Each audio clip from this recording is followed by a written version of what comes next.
Let's talk about something you don't see every day. The federal government taking a nearly 10% stake in Intel, America's legendary chipmaker. This isn't just another tech investment, it's a bold new move that some are calling corporate socialism.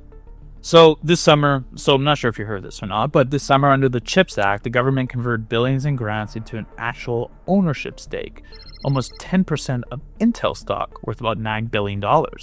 For the first time, US taxpayers literally own a piece of one of the most important companies in the country. No board seats, no direct control, but the government is now a major shareholder. So why does this matter? Well, normally, private investors take all the risk and reap all the rewards.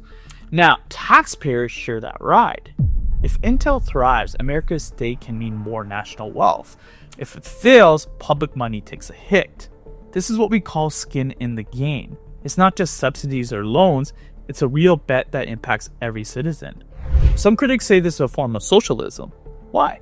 Because the government is picking winners and taking sides in the private market. Instead of letting open competition sort out who survives, the state is backing Intel directly. Think of it like the government investing in railroads or airlines in the past. It's not pure capitalism anymore.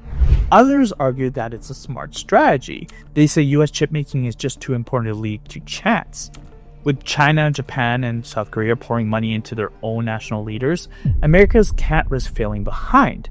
By taking a stake, the government shows long-term commitment to jobs, supply chains, and technology independence. So what's in it for investors and workers? Intel stock jumped as the news broke. Wall Street likes the idea of safety net and future contracts. Tech workers see more stability in jobs and innovation.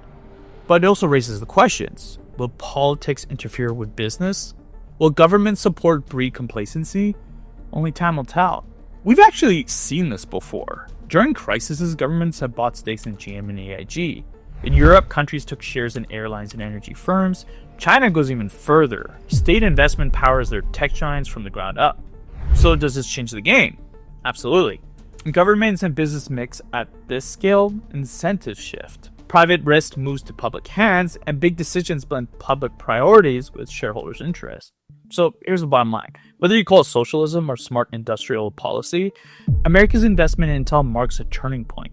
The government isn't just regulating companies, it's sharing their success and failure. That's a game changer for tech, for investing, and how we think about capitalism in the modern economy. We just did a deep dive research report on Intel. If you're interested, hit the bio, become a Socialist member today. And see you guys on the next reel.